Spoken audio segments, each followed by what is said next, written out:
mudou. E nós precisamos seguir essa mudança, atualizando o conhecimento em grupo para qualificar cada componente do nosso setor. Ele sendo integrador ou fabricantes de soluções para segurança e tecnologias.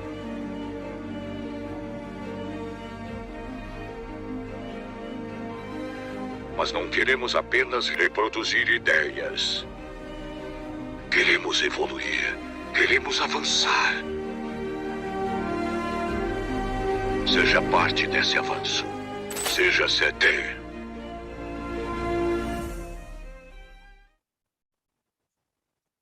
Boa tarde! É um prazer estar aqui com vocês novamente. Estamos hoje no nosso episódio 62 do Security Talks. No episódio de hoje, nós vamos receber aqui o nosso amigo Alexandre e nós temos um convidado aqui também especial da Avantia, que é o Mário Trench. Tudo bem, Mário? Boa tarde. Rony, tudo bem, cara? Tudo jóia, tranquilo. Maravilha. Mário, eu vou deixar você apresentar, eu só vou falar um recadinho bem rápido, que eu sempre digo aqui em todo início de programa, que nós temos um QR Code do lado direito da tela, então você pode apontar o seu celular, que vai ser direcionado direto para o site da Avantia, para que você possa conhecer mais dos serviços da Avantia, e não esqueçam de enviar perguntas, nós estamos ao vivo, e será um grande prazer eu voltar daqui a pouco para poder falar um pouco aí de como que está a animação de vocês aí e quais são as dúvidas referente ao nosso tema de hoje. Perfeito, Rony. Boa tarde a todo mundo aí que está participando com a gente, né? Prazer grande voltar aqui a essa casa, né? Com esse cara fantástico aí que é o Alexandre de Genaro, que está participando com a gente hoje, né? Que nesse tema de tecnologia de security em prol do Food Defense. O Alexandre é da General Mills, está participando aqui com a gente. Seja bem-vindo, Alexandre. Obrigado, Mário. Obrigado, Rony. Todo o carinho de vocês da Avantia também. E, mais do que nunca, obrigado pelo convite. É um prazer ter esse bate-papo com vocês. Joia, fantástico. A gente já tem falado sobre essa questão de security para Food Defense em outros carnavais aqui, sabe? A gente já tem alguns projetos e tudo mais, mas eu vejo, né, nós aqui, a gente trabalha, mas a gente fornece, mas não necessariamente a gente está dentro desse mundo, né? Então, fala um pouquinho aí de você, fala um pouquinho aí da tua trajetória e um pouquinho do teu trabalho hoje relacionado a isso daí, o Alexandre. Claro. Bom, eu sou advogado, eu tenho pós-graduação em IT Management, então sou um advogado que gosta de tecnologia e fui parar na empresa, no começo dos anos 2000, aí fui parar na empresa TIM Celular, numa área de segurança corporativa, justamente para fazer contato com autoridades públicas, né? Eu trabalhava com sistemas que propiciavam informações de quebra de sigilo, interceptação telefônica, extratos, etc. Então, esse meu contato com a área de segurança nasceu daí. Eu acabei migrando para a área de segurança corporativa propriamente dita na Flextronics, que foi uma empresa que eu trabalhei principalmente com foco no eletrônico, né? Então, a gente produzia HP, produzia Lenovo, produzia diversas marcas, aí, inclusive a IBM, Microsoft, é uma Customer Manufacturing, que produz aí a segunda maior do mundo, inclusive, e então o meu foco ali foi mais realmente segurança patrimonial, sistemas, supply chain security, enfim, todo esse controle de investigações e controle de materiais internos e externos. Essa experiência foi muito boa. De lá, eu acabei mudando para a Microsoft e tive uma visão, diria que a Microsoft foi muito enriquecedora para trazer uma visão um pouco mais geral de como funciona uma área mais completa de segurança, né? Falando aí já de inteligência, de programas de Enterprise Resilience e proteção executiva em alto nível e etc. Depois eu topei um desafio dentro da área de consumo, de bens de consumo, que foi ir para a Philip Morris. E a Philip Morris é uma produtora é uma fabricante de cigarro, né? Então ela fabrica inclusive a marca mais famosa do mundo, que é a Marlboro, e é um produto de extrema atratividade, né? Então eu posso dizer que eu trabalhei na segunda empresa mais roubada do Brasil em termos de cargo theft, né? Em termos de... Você sabe que eu tenho um desafio com eles na minha gaveta aqui, viu? Eu acredito. Eu acredito. Um desafio... Eu imagino que deva ser na área de rastreabilidade. Pois é, o cigarro ele é um produto que tem um custo baixo, mas ele é leve e ele não é muito grande. Então, assim, ele acaba gerando um volume alto de dinheiro, né? Então, é uma carga cara, altamente atrativa, e a rastreabilidade é difícil, porque você tem papel, né? Papel e tabaco, né? Então, eu imagino o tamanho do teu desafio, porque a gente sempre buscou alguma solução nesse sentido, né? E aí dentro da área de bens de consumo, eu vim para a área de alimentos pela primeira vez, já tem 2 anos aí, eu topei esse desafio muito por conta também das questões de tecnologia que sempre me interessaram, né? Então, hoje eu tenho no meu escopo não só a parte de supply chain security, né? Então, temos de consultoria de supply chain security aqui, toda a parte de estratégica também, de physical security, mas aí entra uma área que eu gosto muito, que é cyber security, a parte de investigações também. E aí, dentro de uma área de um segmento tão interessante quanto o alimento, eu acabei me interessando bastante pelo food defense, né? Como a gente poderia colaborar com essa área de food defense, e então eu comecei um trabalho aí de apoio à empresa nesse sentido. Joia. A gente confunde aí às vezes um pouquinho a cabeça da galera, eu não quero que você mergulhe nisso não, eu acho que não é nem o tema, mas tem uma diferençazinha aí entre food safety, defense e fraude, né? Tem uma diferençazinha, né? A gente pode, eu acho que você colocou bem as 3 categorias aí. Food defense é o grupo de ações e esforços, vamos dizer assim, para que você evite uma contaminação intencional de produtos alimentares, incluindo as embalagens, tá? Então, esse é o objetivo, né? Você mitigar, você eliminar, ou, enfim, impedir que haja essa contaminação por uma via intencional. Já o food safety, ele é mais abrangente, não é necessariamente intencional. Pode acontecer por um erro de processo, um excesso de utilização de um produto químico, ou qualquer tipo de contaminação não necessariamente intencional, né? E aí você tem a terceira categoria, que é a food fraud, que é bem comum no Brasil também, né? Que seria a substituição, a diluição, ou aí o aumento, a adição, né, de um produto, de um determinado substância na tua matéria-prima principal, né? Vou dar um exemplo brincando aqui, que a gente fala, põe mais água no feijão, né? É mais ou menos isso. Ou a gente teve casos práticos, né? A gente teve caso prático de uma empresa que fabrica sardinha, muito, muito conhecida, por sinal, e deve ser a que você deve estar pensando mesmo, que pôs sardinha menos na lata, né? E colocou mais óleo.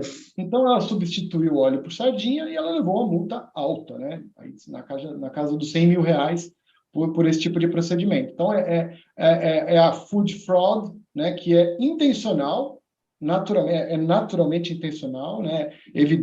Por evidência que é comprovada. Então, diria para você que a diferença aí é na intenção e a forma como você altera o produto. E é complicado isso, né, cara? Porque dependendo de um produto, né? Vamos falar aqui de um sabão em pó, por exemplo, né? Às vezes uma diferença pequena de gramas ali, né? Numa embalagem, que para a gente, num primeiro momento, pode não parecer diferença, né? Mas em milhares e milhares e milhares de quilos é uma diferença considerável, né? Ah, sim, é a história da pasta de dente, né? Que aumentaram o tamanho do buraco e o consumidor consome mais. Então, assim, tem muita coisa, né? Nesse setor de consumo é muito, muito forte. Isso é, às vezes, imperceptível mesmo, né? É difícil. Tá, Food Defense não tem regulamentação, né? É Não, normativo, não? Como é que é? é o seguinte, quando a gente fala de food safety, tem regulamentação, sim, da Anvisa e do Ministério da Saúde. Já o Food Defense, ele não tem regulamentação no Brasil. Porém, no caso, vou dar um exemplo, nos Estados Unidos, a FDA não só regulamenta, como exige que as empresas de alimento possuam um programa aprovado de Food Defense. Então, e aí eu costumo dizer que isso é muito atrativo para as empresas dos colegas aí, para a minha, né, para a empresa que eu trabalho, e também para as empresas dos nossos colegas que estão com a gente, que é algo que você pode colocar como diferencial. Ter um programa de Food Defense é algo que a gente pode vender, né? Não só para quem exporta para os Estados Unidos, que provavelmente vai ser exigido esse estar em compliance com essas leis, mas também como um bom fator de diferencial em relação a produtos que estão no mercado concorrendo com você de forma inapropriada. Vou dar um exemplo. A gente tem milho, por exemplo, e o milho você pode comer o milho moído, né? Você pode fazer polenta, flocão, né? O milho, a gente consome esse tipo de milho para, normalmente, não necessariamente de pipoca. Nesse milho, você tem o germen, que é natural, né? Que é aquela pontinha, aquele dentinho, aquele germen, ele é 33% de todo o tamanho do milho, né? Se você eliminar o germen, você está perdendo 33% do seu produto. Porém, ao mesmo tempo, você está eliminando toda a gordura que tem ali, naquela que é uma espécie de um sebo, né? Uma coisa, e aquela casca que não é própria para o consumo humano. Aquilo vai tornar o teu alimento ranço, vai piorar a qualidade dele. Só que você tem que escolher. Ou você atua no mercado em que você oferece o melhor, que é o ideal para o teu cliente, ou você faz um bem bolado aí e coloca esse produto. Então, à medida em que você segue esse tipo de padrão, que é o padrão da empresa que eu trabalho, você oferece um produto melhor para quem espera um produto melhor. Porque a expectativa do consumidor precisa ser atendida. Se você compra um produto de uma empresa, né, de uma empresa desse porte, a expectativa que você tem, né, vai ser de consumir um produto livre desse tipo de componente. Então, a Food Defense, no caso, a qualidade do produto, ela pode ser, nós temos como área de segurança, como colaborar e como ajudar na melhoria desses controles, né? Atuar nesses controles proativamente e ajudar a operação, ajudar os experts que realmente entendem do produto e sabem o que o consumidor precisa e quer comer, né? Ajudar a entregar esse produto da melhor maneira possível. A gente fez um trabalho há muito tempo atrás com uma empresa de alimentos que fabricava bebida, né? Um suco de caixinha e algumas outras coisas assim. E a gente montou um projeto de segurança para eles baseado nessa questão de Food Defense também, né? De mitigar, né, problemas que possam acontecer que são forçados, né? Alguém que pudesse agir de alguma forma naquilo ali. E uma das coisas que eles pediram para a gente na época foi que todo o sistema deles, em toda a linha de produção, mais tudo que envolvesse aquilo tudo, acesso e tudo mais, tivesse gravação de pelo menos 1 ano. Porque a data de validade do produto, ela pode ser muito alta, né? Então, a gente precisava fornecer as informações para eles se em determinado momento algum lote de produto pudesse ter algum tipo de problema, né? E eles tinham que entender o que foi que aconteceu, né? Se foi alguém, se foi alguma coisa desse tipo. O que abrange esse negócio do Food Defense? Até onde vai esse trabalho de security no Food Defense? Eu acho que do ponto de vista estratégico, né, a gente poderia dizer o seguinte: a primeira parte disso é deixar o negócio saber até onde você pode ajudar nesse processo, né? Como você pode ajudar, né? Você pode criar um ambiente de conscientização? Pode ajudar, né? Você estando conectado com a área de técnica, né? Com os engenheiros de alimentos, com o pessoal de qualidade, você pode criar um programa que previna, né? Que mitigue, né? Ou que reduza o teu risco, né? Não só o risco que você pode causar diretamente, mas também os seus parceiros os 3PLs aí da vida, né? Os seus parceiros de logística, né? De supply chain. Tanto antes e depois, né? Exatamente. Como vem o teu raw material? Em que condições ele é entregue? Né? Em que condições ele é acondicionado lá? Né? Depois ele vem transportado. Pra você ter uma ideia, milho, só para você ter uma ideia, né? Milho, num transporte de milho, você tem 0,17% de perda de pesagem do milho. Por quê? Porque o milho continua respirando, ele continua produzindo, ele continua desidratando num processo de desidratação, e você tem perda natural desse processo, né? Então, a gente está falando de um alimento vivo, né? Algo importantíssimo para ser cuidado, para ser avaliado. E aí, quando ele se transforma num produto pronto, né? A condição dele aumenta muito mais, né? Porque ele já passou por todos os processos de manutenção, os cuidados que ele tem para ser acondicionado, a temperatura que ele tem que ser mantida, e etc. Né? Então, essa possibilidade que a gente tem de monitorar todo esse processo, ou pelo menos ajudar em alguns pontos, né? Começar com uma versão 0.0, uma versão 1.1, né, desse processo, além de poder dar uma resposta adequada num caso de você ter um incidente, né? Qual é uma resposta adequada? Ou ter uma resposta rápida num caso de uma crise, de um evento de crise. Nós, da área de segurança, somos treinados nisso, né? Nós criamos programas assim para todo o resto da empresa. Por que não trabalhar com foco em food defense, né? No caso de uma empresa de alimento? Então, eu acho que tem muita coisa que a gente consegue aplicar e vem aplicando nesse sentido, né? Para criar mais segurança no produto. E essa apresentação, eu diria, estratégica, é onde você vai balizar o teu negócio, o apetite para risco do teu negócio também, né? E aí gerar... O foco no negócio, né? Gerar uma matriz de risco para o teu negócio, para saber o quanto eles estão a fim de arriscar na questão de risco alimentar, né? Qual é o interesse que o teu negócio tem em ter esses cuidados, né? Isso para uma análise de risco, né, de um profissional de segurança, isso é importantíssimo, né? É algo que você está diretamente conectado ao risco do negócio, né? Acho bem válido. Tá, a gente estava conversando, né, esses dias a respeito dos pilares aí, né? E você estava comentando comigo que você entende que há 3 pilares aí para poder trabalhar nessa questão, né, do security em prol do negócio em si, né, com foco nessa questão do food defense. Fala um pouquinho para mim dessa sua visão aí desses pilares aí. Claro, eu dividi em 3, mas foi para me facilitar e de repente até facilitar o interlocutor, mas esse é o critério de cada um, né? Eu achei mais fácil. Mas eu diria para você, o primeiro pilar é o monitoramento, que é aquilo que a gente faz com mais conhecimento em termos de segurança.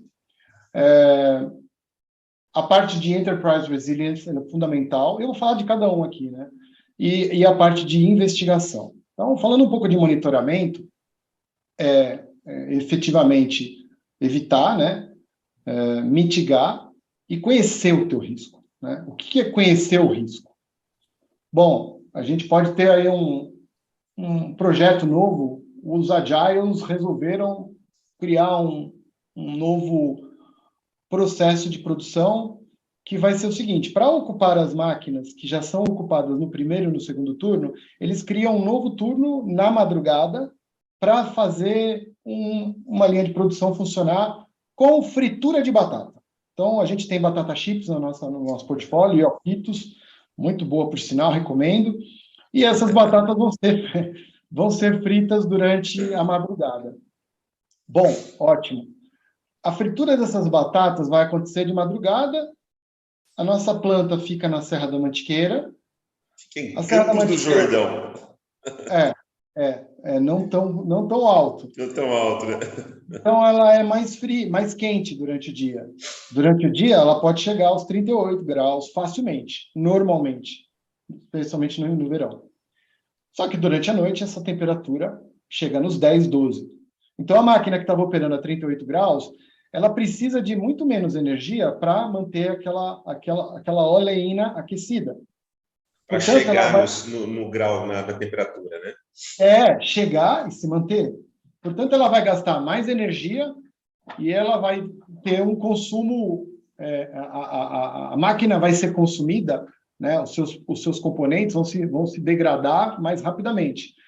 Então, esse tipo de mensuração online você pode fazer, né? Você pode conectar dispositivos online, criar dashboards e acompanhar esses números dentro da tua... Eventualmente, se você tiver uma central de monitoramento, que é algo dentro dos planos da General Mills, né? A gente tem essa central hoje, que está numa fase aí 1.0, mas a gente já está operacionalizando.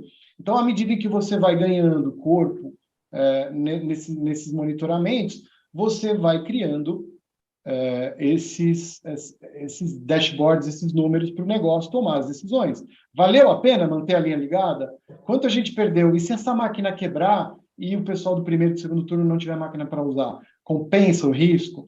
Então, você oferece esse portfólio de decisões aí para o negócio baseado em números, né? Baseado em fatos que você... Gerando dados, né, para que sejam tomadas as decisões, né? E à medida em que esse tempo passa, né, isso vai se tornando cada vez mais rico, né? E você pode colocar analíticos para fazer isso, né? Você pode colocar inteligência para te dar esses drivers, né? Para criar esses monitoramentos de sistemas, né? Através de sistemas de controle de acesso, para intrusão, por exemplo. Você pode reservar pontos da área de produção para saber se alguém foi lá. Quando a gente fala isso, isso já acontece, né? Mas se você pensar que sábado para domingo, 2 horas da manhã, que não tem produção, será que alguém circulou naquela área? Hoje, com uma central, né, e com um monitoramento proativo, você recebe um pop-up, sabe que a pessoa circulou, e já imediatamente pode ter um protocolo daquela área. Aquela área vai definir o protocolo, não somos nós, a segurança. Nós vamos só informá-los. Olha, uma pessoa transitou na tua área. Qual é o protocolo alinhado conosco? O protocolo mande para mim um e-mail, ligue para a Índia, né? Mande um WhatsApp para mim, ligue para o presidente da empresa. Seja qual for o protocolo estabelecido, a área de segurança pode cumprir, né? E a gente vira um parceiro fundamental do negócio, porque pode ser que a tua empresa esteja pagando 3, 4 pessoas para fazer um turno, para cuidar de um processo que você pode cuidar, né? Então, você está salvando, está trazendo um cost saving importante, né? E está trazendo um pouco mais até de independência nessa auditoria, né? Que você faz numa área. Não é uma pessoa da própria área que pode ocultar o problema, porque a sua chefia pode não gostar muito do resultado, né? Vou ter que jogar 10 mil Häagen-Dazs, né, fora, né, ou alguma coisa desse tipo, ou um outro produto que me interessa. Então, é interessante você ter essa independência de visibilidade, né, em termos de auditoria. Então, controlar essas temperaturas, controlar a pressão dos equipamentos, um botão vermelho que acenda, você recebe um pop-up na tua tela, tem um protocolo para você seguir. Pode ser que você tenha um time treinado de vigilância, que já sabe atuar, e que vá lá e aperte o botão verde e resolva o problema, né? Ou pode ser que você precise receber uma orientação na hora. Ou pode ser que a área deseje ativar um profissional para ir até lá e resolver o problema. Então, acho que... E você pode fazer isso não só quando acontece o problema, né? Mas você ajudar a prevenir criando os níveis, né, de garantia. Quando isso acontecer até tal nível, Isso eu quero saber e quero avisar todo mundo, né? A gente até comentou sobre a questão da geladeira, né? Tudo mais, né? Ela não pode chegar a tantos graus, né? Então, aconteceu um problema, mas ela chegou a 30% do meu problema, eu já tenho que entender que aquilo ali é grave, eu preciso tratar para não perder, né? Aquilo tudo que foi produzido, né? Exatamente. Por exemplo, uma área de produção, tem lá acondicionado uma matéria-prima, que tem que ficar 10 graus abaixo de zero. Durante essa noite, alguém tropeça no fio e desliga o refrigerador.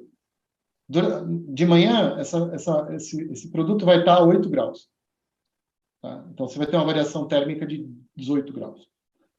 Se você tiver um sensor, quando chegar nos 5 graus abaixo de zero, a tua central vai receber a informação e já vai poder atuar, né? Se você não tiver esse sensor e não tiver alguém atuando proativamente, algum funcionário no primeiro turno vai ver aquele fio fora do lugar, vai colocar e vida que segue. A chance de ninguém saber que aquele produto teve uma variação de temperatura é enorme. E aí ele fica impróprio, pode ser que não estrague, provavelmente não vai estragar, mas ele pode ficar, ele não vai ter as mesmas condições, né? Então, a gente não precisa correr esse risco. A gente pode controlar esse processo. E essa é a oferta da área de segurança para a área de food defense, para a área de qualidade. É isso que a gente quer ofertar e a gente vem buscando esse mercado. Ô, Mário, Perfeito. vamos ver como que está aqui o pessoal, a movimentação aqui no nosso canal? O papo de hoje está muito legal sobre food defense, né? E essas tecnologias de segurança que o Genaro aqui está compartilhando conosco. E tem uma galera aqui que até, inclusive, está falando sobre você, Genaro.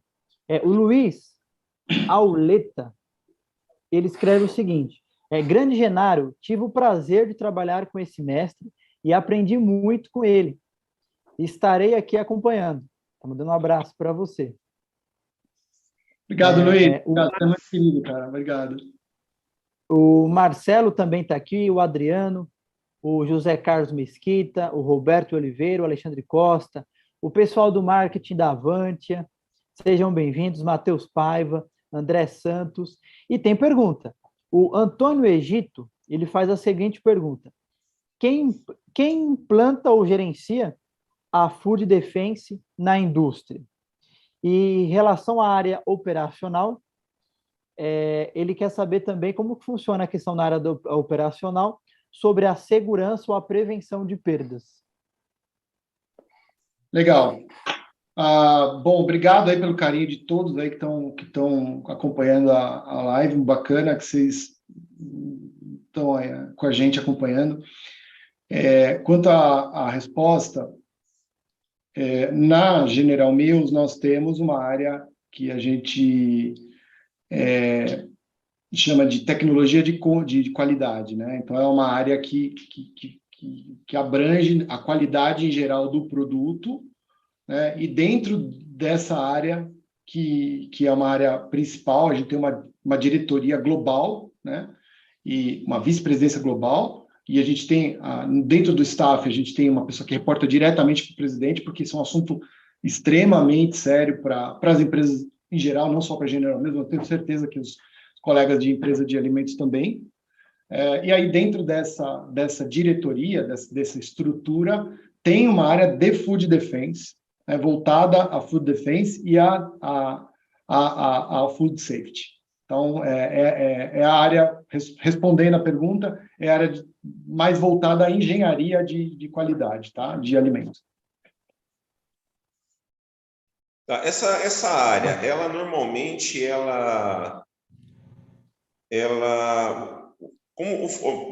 é uma curiosidade minha. Você disse que não existe necessariamente uma regulamentação no Brasil para a food defense, né? Mas é essa área que demanda, né, a contratação de um profissional ou de um que possa desenhar isso baseado em alguma coisa que seja um protocolo da empresa lá fora, né, ou que venha a construir isso baseado na necessidade que eles têm, né?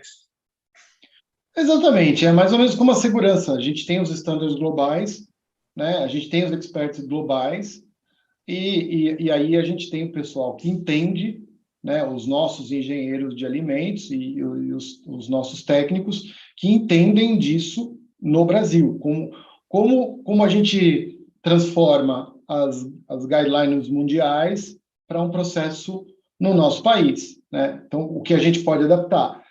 Não temos regulamentação de food defense, porém, nós temos food defense por uma questão de trabalhar num processo global de proteção... De risco do negócio, né? Vamos dizer assim, um plus, pode ser considerado um plus para uma empresa que se preocupa muito com a questão de risco, né? E é natural que você tenha food safety, né? E também as consequências que existem, principalmente, eu diria, até nem tanto financeiras no Brasil, tá? Uhum. Mas as consequências reputacionais, né? De ter um dano, uma sabotagem. A gente tem um exemplo aberto da Baker, né? Que é a cervejaria que agora parece que está começando a voltar, mas ficou 2 anos aí uma consequência incrível, né? E assim, uma cerveja que até então era uma cerveja boa, as pessoas gostavam, e deixou de ser uma cerveja comercializada por muito tempo aí, por um problema de contaminação, né? Então, isso não pode acontecer com uma empresa multinacional do porte das que a gente está falando, né? De forma nenhuma. Entendi. Tem mais perguntas, Rony? Temos. O Antônio também pergunta o seguinte, que você, Alexandre, falou, né, de um time usando o Agile que criou um determinado produto para tocar à noite. Como convive essas soluções agiles com a Food Defense? Normalmente, esses grupos, eles têm lá os seus... as suas stories, né, e o seu... Então, uma parte, né, de todo desse trabalho de criação de um projeto passa pelos stakeholders, né, das áreas. Então, eles vão consultar essas áreas de food defense e certamente vão buscar compliance com esses processos.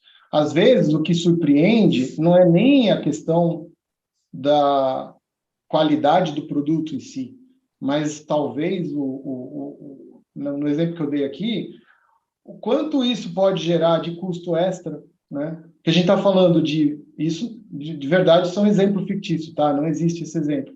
Eu só quis trazer alguma coisa mais ilustrativa. Mas o quanto a gente pode aqui dizer que uma hora extra noturna compense, né? Que uma máquina com risco 70% maior de queimar compense, ou que um volume de consumo de energia muito maior também compense, né? E que possa comprometer também os próximos turnos. Então, essa avaliação não é nem de security e nem de food defense. Essa é uma avaliação do negócio que security consegue trazer transparência para uma melhor tomada de decisão, que esse é o grande objetivo. E às vezes você pode até trazer, né? Na verdade, você tem que trazer, né, essas informações todas para avaliação, né? Imagina que para um comitê, alguma coisa, onde, cara, vocês querem montar, beleza, mas olhando, né, o meu lado e a minha responsabilidade, existem esses problemas, esses riscos, né? Que estão aqui, estão mapeados, né? A gente tem um plano de ação para eles, mas eles estão aqui, existe uma possibilidade de acontecer, né? E aí a decisão do negócio em si foi o que você falou, né? A decisão do negócio, né? Mário, e assim, o que eu gosto dessa primeira parte, né, do que a gente fala de monitorar, é que a gente está trabalhando parceria com a produção e com o próprio negócio online, né? A gente está fazendo um trabalho no dia a dia, não é algo que não é um incêndio que a gente está apagando, né? Os outros, a gente também tem que apagar incêndio, né? Então, aqui falando do segundo ponto, né, que seria o Enterprise Resilience, criar, né, e fomentar grupos de crisis management, né, de times treinados, né, com Business Continuity Plan atualizado e focado também com olhar para food defense, ou com olhar para esse tipo de crise que a gente pode ter, né, com um plano rápido de ativação, um time bem treinado, tabletop exercises feitos regularmente, né, você vai ter uma capacidade muito maior de proteger as tuas pessoas, o teu asset e a tua reputação, né? E a reputação, de novo, aqui como ponto alto, né? A gente pega o exemplo aí de uma grande empresa que em 2010 teve uma crise, porque ela produzia, uma crise, né, mundial, ela produzia um alimento com óleo de palma, e esse óleo de palma era extraído das florestas da Indonésia, que era o habitat de orangotangos. Então, as pessoas foram com o produto exposto no seu peito, vestidas de orangotango, e o produto chamava Killer, lá fora. Esse foi o protesto. Gravaram vídeos, YouTube, com o processo de devastação das florestas misturado com o protesto, etc., e isso foi realmente um impacto muito profundo na reputação dessa empresa, né? Que teve que dar uma resposta adequada e rápida para poder estancar o sangue, para literalmente mitigar o máximo possível desse risco que era iminente da sua própria operação, né? Então, isso é o que vai fazer a grande diferença, né, no momento de crise. O risco existe, a mídia está batendo na sua porta antes que 90% das pessoas da empresa saibam o que está acontecendo. Portanto, esses 90%, eu estou chutando baixo aqui, tá? Esses 90% de pessoas têm uma chance imensa de falar uma besteira, de se pronunciar até por vaidade, né, por aparecer na mídia, etc., ou por outros motivos, mesmo por instinto, né, de responder algo errado. Então, qual é o nível de preparação que você tem para um caso de sabotagem, para um caso de envenenamento ou com uma qualidade comprometida de qualidade do seu produto, né? Ou mesmo um caso como esse, né? De repente, do nada, você está comprando esse óleo de um fornecedor que compra de um outro fornecedor, que extrai aquela madeira, e aí você não analisou a tua cadeia logística inteira. Uhum. De repente, do nada, o teu produto base para produzir não pode mais ser usado ou está sendo contestado. Aí você tem que avaliar muito rapidamente se você vai tirar esse produto, vai substituir por outro, ou se você já fez essa análise, que é o melhor cenário, né? Então, o Enterprise Resilience, de novo, nós não entendemos nada de óleo de palma, nós não sabemos nada se o produto vai ficar bom ou ruim. Nós temos que fomentar essa discussão e preparar as pessoas para ela, né? Uhum. Se você recebesse, você é um empregado regular, e você visse isso na mídia, o que você faria? Né? Você está preparado para atuar? Você ligaria para o seu chefe? Ou você continuaria dormindo? Né? Ia dormir, tudo bem, isso é boato. Como você está preparado para ser parte dessa resposta? Ferramenta desse processo todo, né? Exatamente, a ferramenta desse processo todo de proteção, de defesa, de defesa da tua empresa, da comida da tua empresa, né? Ou do porque uma ação treinada, né, já é, né, numa perspectiva dessa, né, onde você é tomado por uma surpresa, né? Se você já preparado, já é complicado de você dar uma resposta, né, ou você se pronunciar, imagina alguém que não esteja preparado realmente, né? Então, tem que chegar nesse nível mesmo de treinamento, né? E tem que ser constante, né? Não dá para o cara dar a pessoa de uma posição que tenha essa, né? Entra, faz um primeiro treinamento e depois fica ali 5 anos. Não aconteceu aquela história, né? Isso nunca aconteceu comigo. Nunca aconteceu com a gente isso, né? Existe um problema sério nisso, né? Mas aí quando acontece, tá todo mundo naquela sensação de que nunca ia acontecer, né? Aí não tem o preparo, não tem o treinamento constante, né? E acaba botando tudo exatamente, Mário. E eu diria para você que uma crise nunca acontece sem alguma coisa. Às vezes acontece, mas em geral, claro, se cai um avião em cima da empresa, é uma crise e você tem que lidar com isso, né? Mas em geral, você tem alguns sinais, né? Quando a gente fala de alimento, né? você tem alguns sinais. Então, os consumidores podem estar reclamando de um determinado produto, né? A reincidência já é um sinal muito forte para você trabalhar mais forte ainda, né? E aí o que acontece é que você tem essas oportunidades de analisar cada uma dessas incidências, né? Desses incidentes, e fazer uma investigação e acompanhar essa investigação junto com as áreas de food defense, né? Junto com essa área de engenharia de alimentos. De que forma, né? Muito alinhado, muito em conexão, muito colocando, né? Criando uma conexão importante, estratégica, com legal, com external relations, com a área mesmo de qualidade, com a área de produção, né? Tendo esse condão de conectar essas áreas, aí você aplica aquilo que você sabe, que é estratégia e estrutura numa investigação. Essas duas coisas são importantíssimas. Eu faço investigação em coisas que eu não tenho a menor ideia na empresa, né? Eu acho que você já deve ter se deparado muito com isso também na tua vida.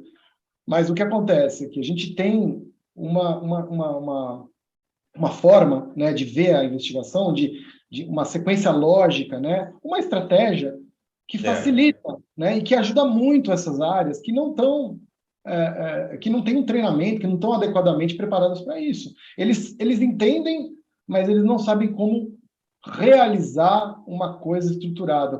Como fazer uma entrevista, né? Como é que eu vou atrás de informação de campo? Como é que eu consigo fazer coletar uma boa evidência, né? Uma evidência que me sirva?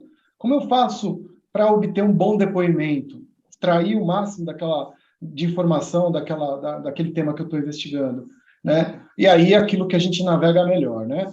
Como a gente pode ajudar com os nossos sistemas? Com as câmeras, com os controles de acesso, com os controles de temperatura, com o controle de intrusão. Como a gente pode analisar as investigações já feitas anteriormente, ver se tem um padrão, os processos de auditoria, né? Qual foi a auditoria feita naquela máquina? A auditoria que é feita nesse produto? Como é que está o due diligence nos nossos fornecedores? Nos nossos clientes também, né? Porque a gente tem casos aqui, e muito claros aí, que aconteceram recentemente no Brasil, de produto que foi vendido, por exemplo, chocolate, que foi vendido com larva dentro, né? E quando a gente fala de chocolate com larva dentro, como é que foi? O namorado deu para a namorada um chocolate, a namorada abriu, mordeu e viu que tinha metade da larva, né? Então, isso foi extremamente, extremamente desagradável, gerou danos morais, não só devolução do valor do produto, mas gerou danos morais. A empresa famosíssima, e eu vou continuar comprando chocolate nessa empresa, ela se defendeu dizendo que aquilo foi um problema na armazenagem ou do cliente dela, que é um grande, que eu também vou continuar comprando produto, mas que a gente fica sempre com a pulga na orelha, que também é um grande varejista.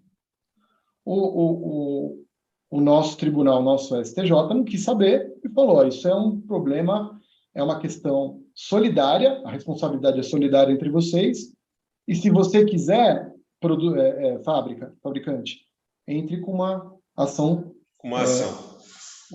Exerça o seu direito de regresso contra o seu cliente.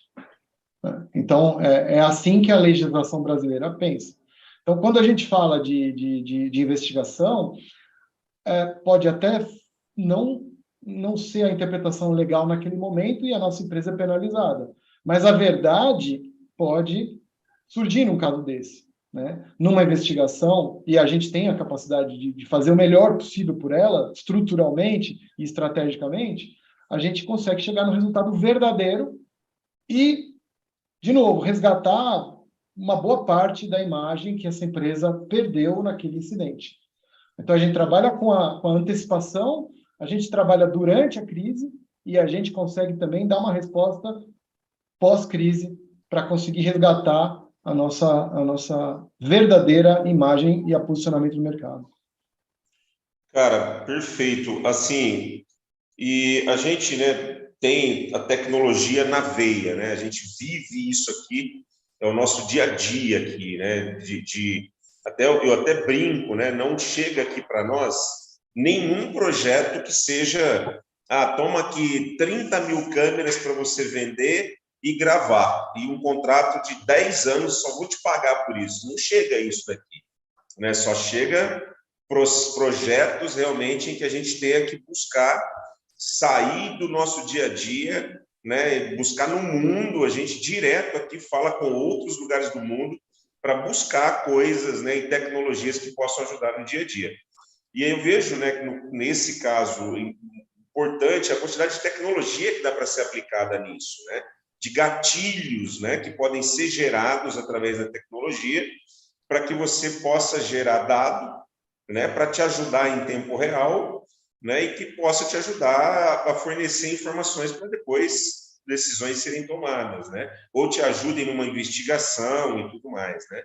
Então, existem hoje, né, diversas tecnologias aí que podem ser empregadas para criar esse tipo de apoio, né, para essa área relacionada a isso, né.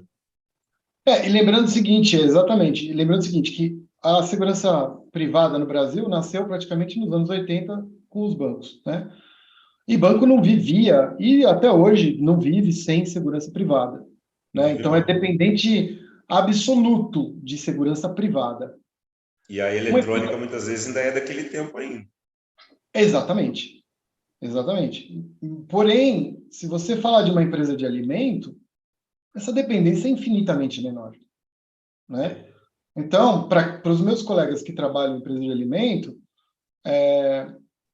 nós precisamos ajudar o negócio, né, a prosperar. E precisamos encontrar a melhor forma, né, de trazer esses recursos justamente para poder elevar o padrão de qualidade que o nosso negócio oferece no mercado e torná-lo competitivo, né? Então, é uma obrigação nossa, né? Se a gente não é essencial, como é uma segurança privada no transporte de eletrônico, como eu já trabalhei, ou no transporte de tabaco, né? A gente tem muito a oferecer em outros segmentos. Hoje, o nosso foco maior é realmente cybersecurity, é na área de investigação interna, é na área de supply chain, também, que é muito importante, porque comida também é um alimento muito visado. Mas existem outras oportunidades de melhorar, né, a qualidade do teu negócio, torná-lo mais competitivo e mais atrativo para um cliente que está olhando lá na frente, né, que está olhando algo melhor, que espera algo, né, com mais qualidade, que vai te fazer uma diferença enorme lá na frente, né? Como área de suporte ao negócio, que é o que a gente é. Então, quanto mais a gente entender o negócio e suportá-lo, mais sucesso a gente vai conseguir para as nossas áreas. Muito bom. Rony, tem 10 minutinhos. É isso que eu ia te falar. Tem mais uma perguntinha aí, não? Então, nós estamos caminhando para o final, Mário. Vamos dar uma olhada aqui e falar com o pessoal. Nós temos aqui uma pergunta, só para poder repassar 2 recadinhos, que é o nosso QR Code, que fica aqui do lado direito da tela. Não esqueçam de visitar o site da Avante e conhecer todos os serviços. Uma coisa legal também, pessoal, é que aqui tem um like, né? Então, dá o joinha, clica no like, porque quanto mais vezes você clica, mais o YouTube entrega o nosso conteúdo. E também do lado direito ali, tem também o compartilhar, que é uma setinha para a direita. Quando você clica em compartilhar, você consegue enviar isso para os seus amigos, compartilhar via WhatsApp, enfim. Você consegue aproveitar aí e divulgar também o nosso programa. Mas vamos lá. O Antônio, ele faz a seguinte pergunta.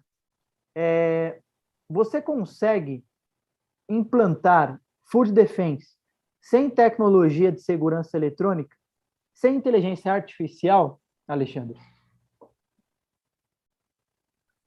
Olha, Antônio, você consegue fazer algumas coisas, né? Você consegue criar protocolos. Se você tiver uma segurança patrimonial, você consegue criar protocolos com essas áreas para atuar em determinadas funções. Então, eu vou te dar um exemplo. Você tem um vigilante fazendo ronda. Se você não tiver um prejuízo na ronda desse vigilante e ele puder passar por uma área dessas e olhar um indicador de pressão de óleo, por exemplo, falando de alimento, que eu trabalho, ele pode verificar se o óleo está num posicionamento crítico. Isso já é um apoio nítido na área de Food Defense, porque pode ser que essa área esteja contratando alguém só para fazer essa verificação a noite inteira. Tá? A mesma coisa em relação à proteção espacial, né? A gente tem lá o espaço onde não pode entrar pessoas num determinado horário ou só pessoas autorizadas. À medida em que você protege essa área, você já está fazendo, já tem um olhar de segurança em Food Defense. Então, talvez a gente já faça, né? Resumindo, a gente já faz um pouco de Food Defense naturalmente quando a gente protege proteção física da planta, né? Proteção física das salas, a gente compartimenta, a gente consegue eliminar esse trânsito de pessoas. Então, tudo aquilo que você faz em parceria com essa área, de acordo com os protocolos que ela necessita, né? Ainda que não tenha tecnologia por trás, você tá cooperando. E eu gosto da tua pergunta, porque demonstra boa vontade. Você pode não ter recurso para comprar essas câmeras, ou esses sistemas de detecção e tudo mais. É muito provável que isso aconteça, até porque a área de alimento não é a área mais rica, né, de todos os segmentos não se compara com algumas áreas por exemplo, da área de TI, por exemplo. Então, de repente, você começa a tua versão 1.0 oferecendo o que você tem. O tempo do teu vigilante numa madrugada pode ser usado para olhar esse dashboard, né? Ou para controlar algum outro tipo de indicador que essa área possua. Então, o que eu recomendo a você, se você realmente está interessado em fazer ter essa interação, converse com o pessoal de Food Defense e vê, ou de qualidade, tá? De repente a tua empresa não é tão grande que tem uma área de Food Defense, que tem uma área só de qualidade. Converse com o pessoal de qualidade e fala como você pode ajudar. Que né, estrategicamente, é o primeiro mandamento. Olha, eu tenho isso. Olha as minhas cartas, são aqui, ó. Eu posso te ajudar assim, assado, né, nesse horário, porque eu tenho gente aqui que fica até meia-noite do dia 31 de dezembro. E aí, meia-noite 1, vem uma outra pessoa e rende ela. Então, você vai ter esse processo sendo observado em horários que você não está aqui. Sábado de madrugada, domingo de manhã, eu tenho gente aqui. Isso te interessa? Então, esse tipo de proposta, Antônio, é o que eu recomendo você fazer com o que você tiver, né? Ofereça o que você tem. Claro, não comprometa outros, né? Não descubra um santo para cobrir o outro. Mas se você tem e o teu time vai gostar, o teu vigilante vai gostar, ele vai falar assim, cara, eu estou sendo útil, eu estou fazendo um processo bom para a empresa, eu estou fazendo uma coisa que ninguém faz, né? Ele vai gostar muito mais do que ficar parado ou fazer um processo repetitivo, né? Então, eu acho que você tem um ganha-ganha enorme aí, né? Eu realmente incentivo, né, essas discussões e, óbvio, só a tua boa vontade de procurar alguém de uma área produtiva, de uma área de qualidade, te aproxima, né, do núcleo do negócio. Isso é muito importante para a gente hoje. Então, eu acho que seriam as dicas que eu dou, Antônio. Muito obrigado. E nós temos aqui mais uma pergunta que é do Roberto, ainda dá mais tempo, uma perguntinha aqui. É o seguinte, ele pergunta, já teve alguma situação importante de intervenção em prol de Food Defense na empresa? Já teve sim. Já teve sim. A gente teve, proativamente, a gente identificou algo que poderia causar um dano importante para a empresa. Eu não vou dar o detalhe, tá? Mas e assim, foi muito na linha disso que eu falei para o Antônio, tá? Nesse caso, o caso importante que a gente teve, foi totalmente humano. Foi processo de ronda com vigilante com o olho treinado. Vigilante, quando tem o olho treinado para esse tipo de coisa, ele quer atuar, ele gosta, ele fica feliz em ser útil. Ele fala, poxa, eu sei olhar isso. Esse número faz sentido para mim. A água desta cor, ou nessa temperatura, ou o indicador de pressão, não está legal. E ele atuou. E ele trouxe um resultado proativo. Isso foi muito importante, né? E assim, claro que isso pode acontecer não só, e aí serve para qualquer área, né? Não só para Food Defense, qualquer setor produtivo, principalmente, né? Pode trazer isso. Desde o vigilante que se compromete a apagar as luzes, né? Ele já está fazendo, ele tem cost saving, você gera cost saving com o vigilante que consegue apagar uma luz que não está sendo utilizada, por exemplo. Então, sim, a resposta é sim, e dá para fazer, aí, juntando um mix com a do Antônio, esse foi um exemplo bom que ele me fez lembrar, o Roberto me fez lembrar, que não precisa de tecnologia. Boa. Excelente. Ô, Mário, nós estamos caminhando para o final, né? Passa muito rápido e eu gostaria que você conduzisse aí junto ao Alexandre aí as suas considerações finais e algum tema que ainda ficou em aberto, que a gente pode aproveitar esse tempo. Bom, assim, da minha parte, né, que trabalho com essa área há bastante tempo, e o nosso foco cada vez mais tem sido realmente trabalhar para o negócio, né? Tanto é que a gente, até o que o Gerardo falou, né? A gente tem trabalhado muito na utilização coerente de equipamentos, né? Antigamente havia aí uma ideia de que o equipamento era necessário para tudo, né? Hoje a gente entende que é necessário, mas ele tem que realmente trabalhar para o negócio, né? Até a gente fala, nós trabalhamos hoje, né, com aproveitamento de legado, né? Aplica as inteligências da Avantia, né, nos equipamentos que já estão por aí instalados. Mas a gente sabe também, né, que com esse negócio de inteligência artificial não existe nenhuma planta de equipamentos instalados até hoje que tenha sido instalado para no futuro receber algum tipo de aplicação de inteligência artificial, né? Então isso desperta na gente sempre cada vez mais essa vontade, né, de construir os projetos, né, baseado no negócio, né, e nunca simplesmente nessa ideia da caixinha em si. A gente sabe que não tem mais muito espaço para isso. Alexandre, te agradecer, cara, demais aí pela tua participação. Fantástico, né? Nós aí que somos quase vizinhos aí em Sorocaba, né? E pelo menos tomamos cerveja no mesmo boteco, já descobrimos, né? Então, te agradecer pela participação. Esse assunto é muito legal. Eu tenho estudado um pouco sobre isso, né, para tentar usar o que a gente tem com foco principalmente na geração de indicador, que eu acho legal. Então, te agradecer aí pela participação, portas abertas, sempre, né? Com certeza é a primeira de muitas aí que você vai participar com a gente. E fica o convite para nos conhecer aqui em São Paulo. Vai ser um prazer, obrigado, e obrigado a todos aí que participaram da live, estou à disposição.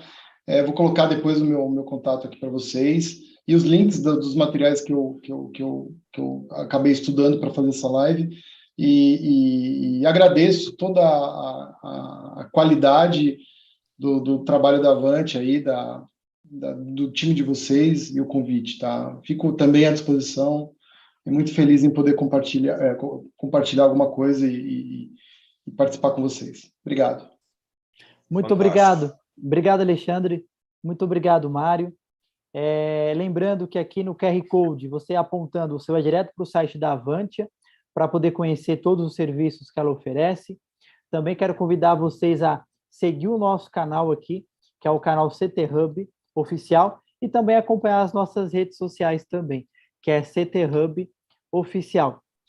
Pessoal, esse foi o nosso episódio 62. Eu aguardo vocês aqui na próxima quarta-feira, às 17 horas, para mais um grande episódio. Um grande abraço e até lá!